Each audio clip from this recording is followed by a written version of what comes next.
Yo, what's up, guys? I'm Nick Parsons from the Insider's Room, and this is the Pick Advisor NASCAR Report. I'm here with three really sharp NASCAR handicappers, and we'll get into their picks here in a second. I'll just tell you guys, go check out pickadvisor.com. It's the home of the world's leading sports handicappers.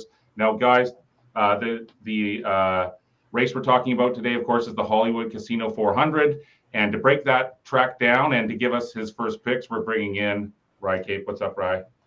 Not too much. Glad to be on today. It should be a good race. Second race of the playoffs, so that's exciting. So, what do you think about this track?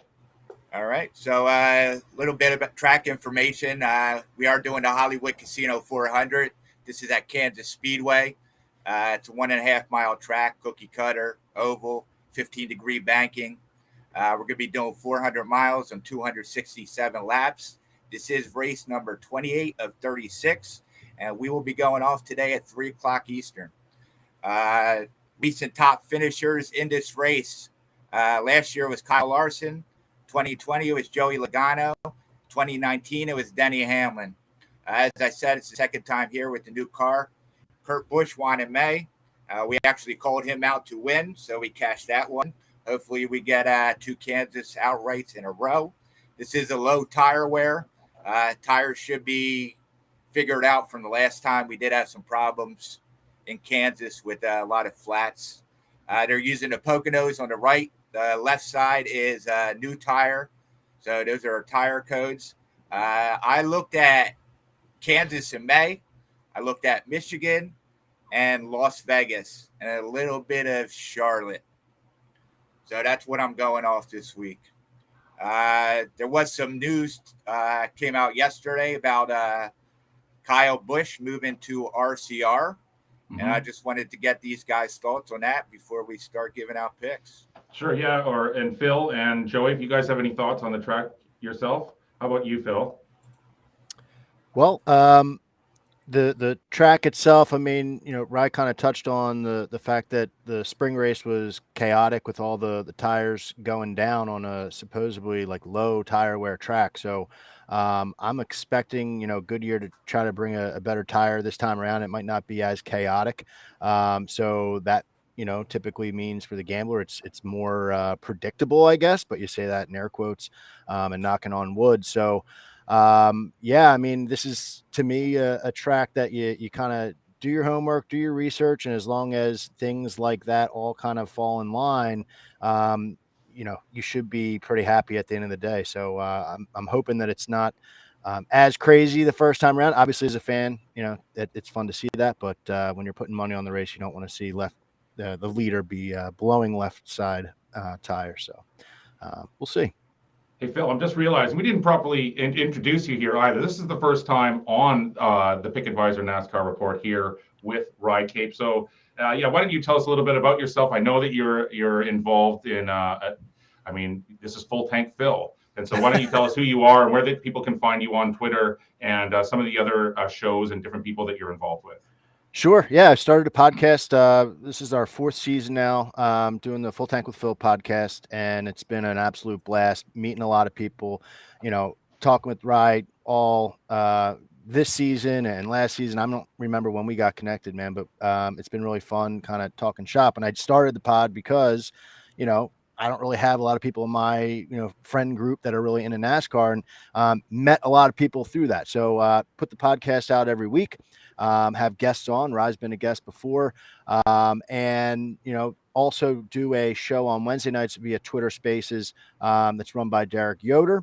And that's another fun time. It's kind of like a radio show where we can, interact with people who want to chime in.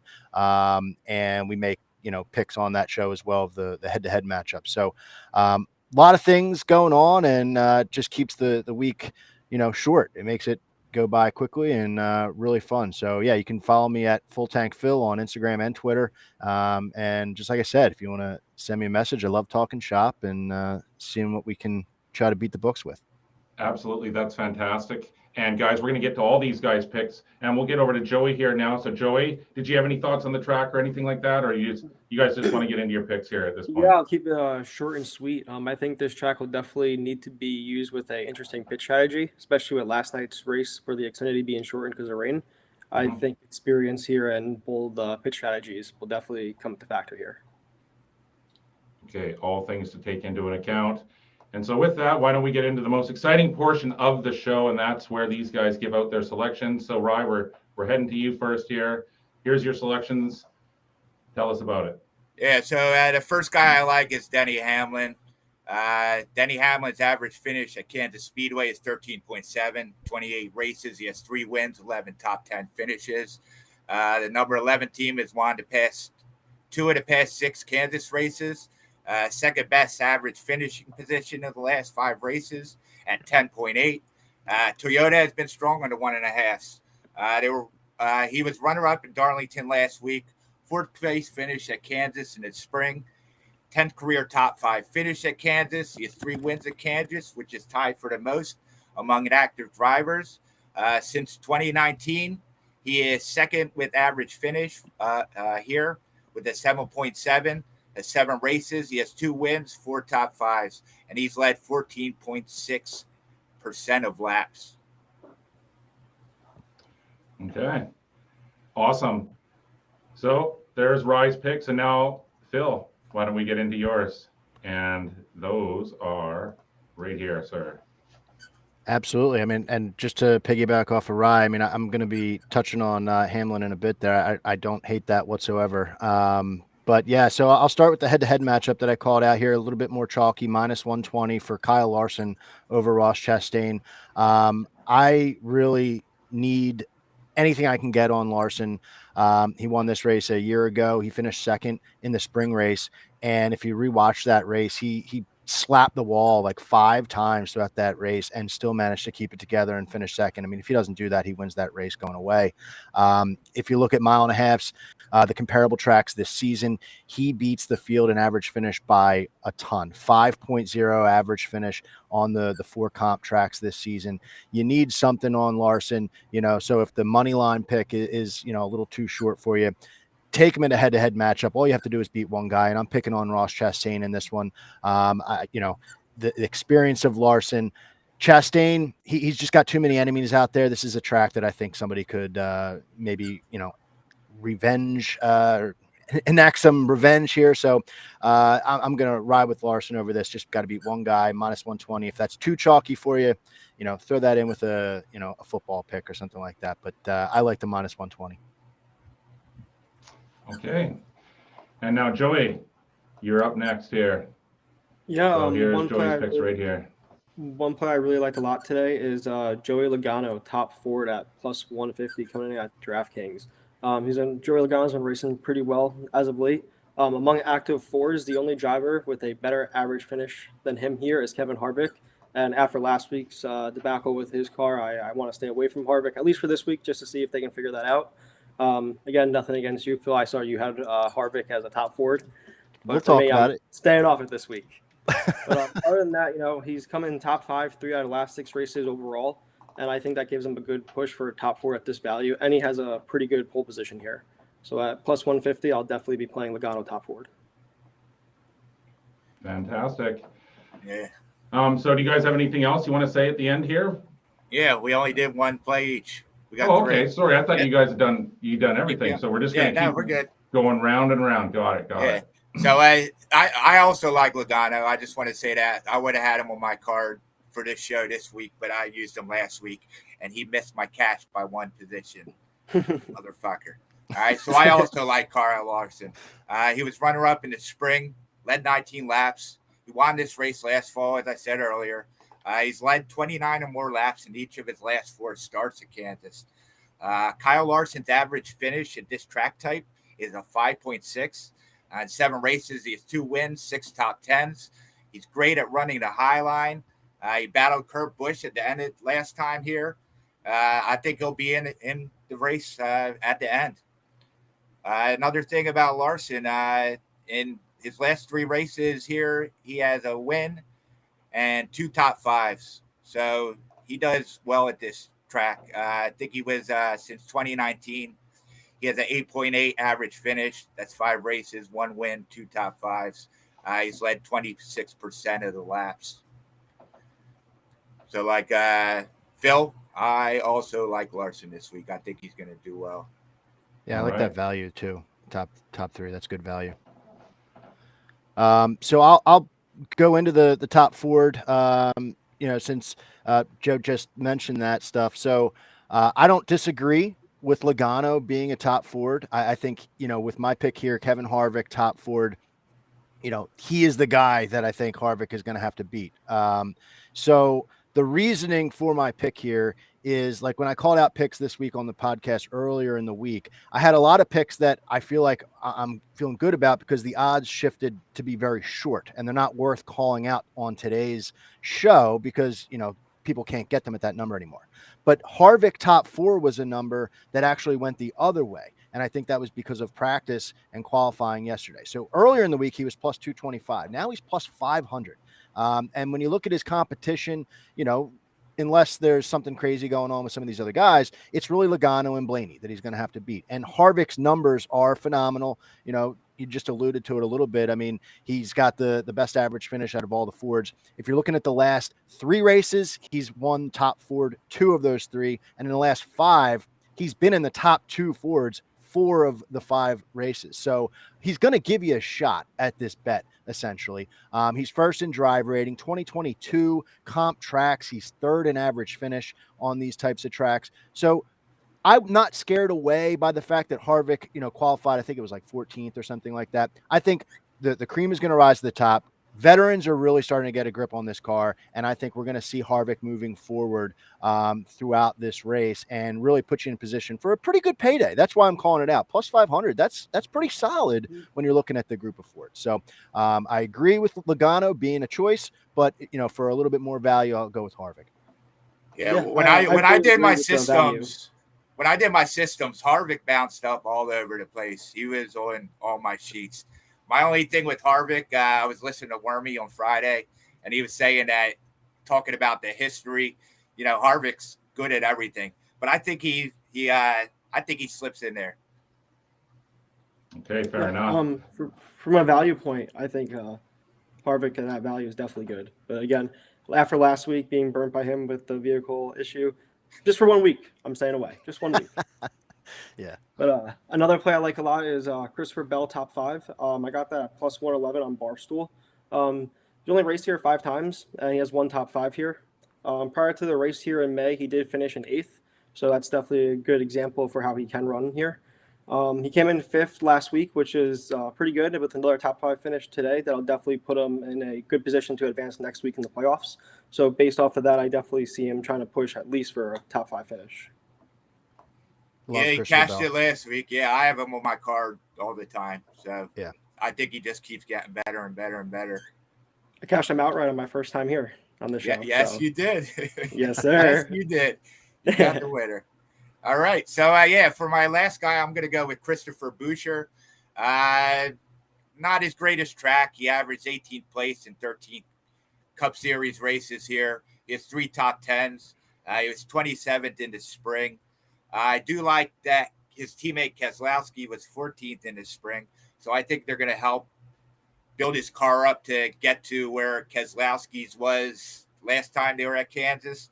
Why I really like him, he had a great practice, and he also qualified really well. I think he could do well here, stay in the top 10 or about there, 10 to 15.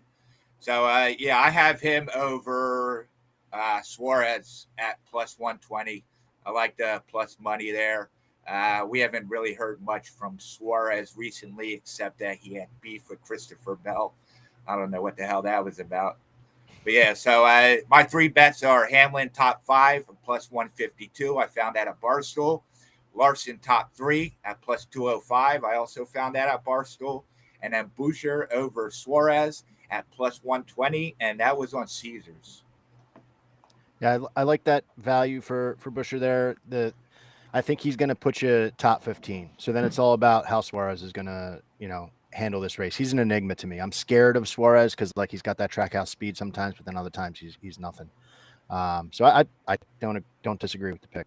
The last one that I had on the ticker here was another one that was, shorter odds earlier in the week. And then for whatever reason, the books are kind of scared off, or at least DraftKings is the one offering this. And it's Toyota to finish 1-2. I love these bets in the weekly specials section.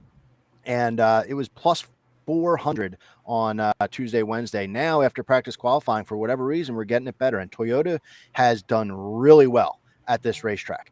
So I am not scared away. I mean, they're kind of spread out the field to start. Christopher Bell and Bubba are in the top 10. All 6 Toyotas finished in the top 10 in the spring race. They've won 5 of the last 10 races outright. Toyota is, just because they had a rough qualifying and practice, I'm not scared at all. Plus 650 is really solid. You're going to have guys that you guys called out, Christopher Bell, Denny Hamlin, up there fighting. Then if any of these other guys can make a play, Kyle Busch comes to mind. Truex is kind of out of sight, out of mind. What if he comes alive? This bet is another one that's a value. It went the other way, and I still, I don't understand why. So because of that, I had to call it out for people who are just kind of looking for a little bit more of a value play and something different to root for. Yeah, I was high on Toyotas earlier in the week after practice and qualifying. I got a little turned off.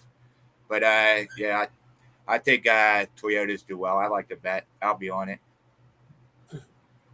And then for my last play, battle of 2 Chevys here, I have Ross Chastain beating Tyler Reddick at minus 105 on DraftKings. Nothing crazy with this one. Neither of these drivers have a pretty good historical finish at Kansas as a whole. Ross Chastain at 18.4, Tyler Reddick at 17.7. So I figured this is definitely a good one to pick out, and especially at minus 105 value. Before qualifying, it was at minus 115. And granted, Tyler Reddick did win the pole, but Ross Chastain is starting at 3 or 4, I believe. But even with that, I think minus 105 for head-to-head presents a great value. And with Ross Chastain racing last night in a shortened race, he had an idea of how the track will feel. So that kind of pivots off what I said earlier today about the pitting strategy. So give me Ross Chastain at minus 105 over Tyler Reddick. Yeah, unfortunately, I do not like this one. I think Reddick's going to have a really good race. He showed that he has a fast car. He won the pole.